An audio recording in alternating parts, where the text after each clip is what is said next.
I got a submission here from Nuggetz, who is trying to do something really unusual around my corner of the internet, and that is he's flying in angle mode.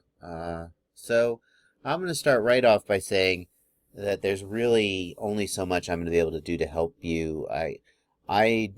Have nothing against angle mode, and I know some people are like, oh, you fly auto level mode, aren't you a real pilot? And I'm not down on anybody who flies for however they want to fly. It's not like that. But I just don't fly auto level modes. So I don't tune them. And so this is not an area that I have enough expertise to feel very confident advising you. So I'm still going to look at your trace and tell you what I see, but I'm afraid that may not be a lot for me to tell you. If you have persistent bias, a constant drift, then there's something going on with the accelerometer, some kind of maybe noise or something getting into it, aliasing, who knows. Of course, you got to make sure your sticks are centered, right? Are your sticks going back to center, right? And we can see here that, yeah, you're at 0. So when you recenter your stick, does it go to 0? Or does it go to like, yeah, see, it's going to 0 when you center it. So, okay, so that's not the issue. But I don't know about the interactions between the accelerometer and the gyro and the filtering of the accelerometer and all that stuff. I just don't know about that stuff. So there's only so much I can do for you. I'll tell you what I do see though. You know, when you start flying, you take off and immediately and constantly there's these slow oscillations, right? Both on roll and on pitch.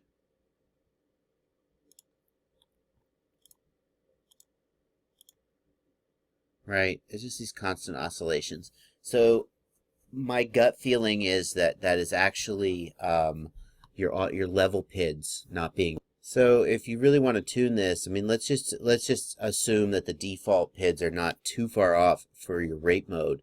The next thing I would suggest that you do is you go and you lower your. You've got your. Where is it? Where is it?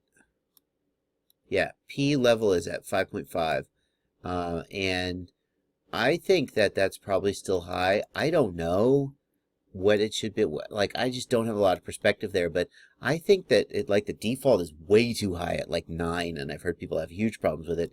I feel like if you really want to do this, take your level P down to like 1, okay? Like, have you done that? Essentially, tune your P gain for level at like the same way you tune your P gain on any other axis.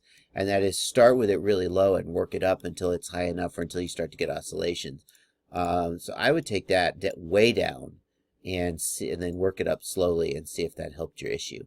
Because the kind of oscillations you're getting here, which are kind of slow wavering oscillations, it's not excess eye gain. Once upon a time we might have said that was excess eye gain, but we don't really see that with excess eye gain anymore in today's PID controllers. Oh, hello airplane! Stay away from the airplane.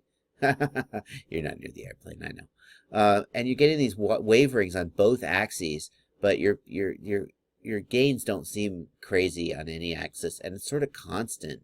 So yeah, right there, you jerked your stick, and you can see the wavering.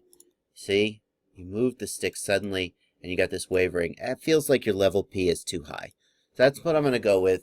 And who knows, maybe when you fix your level P being too high and you get rid of these just crazy oscillations all over the place, then you'll fix this drift issue, or maybe that's something separate.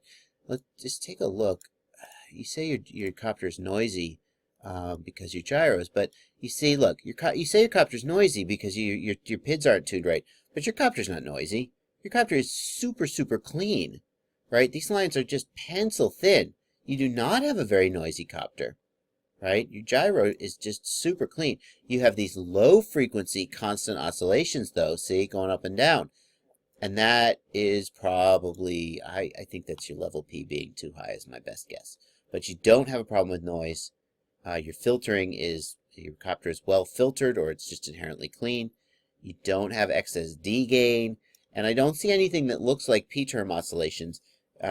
Because P-term oscillations would show up, well, they would just look different. They would be higher frequency, and they would sort of peak, and they would They would peak and then fall off, whereas this is kind of just a constant wavering. Or P-term oscillations, the other thing they would do is they would peak and then they would just keep going and your copter would fly to the moon. Okay, but it's not doing that.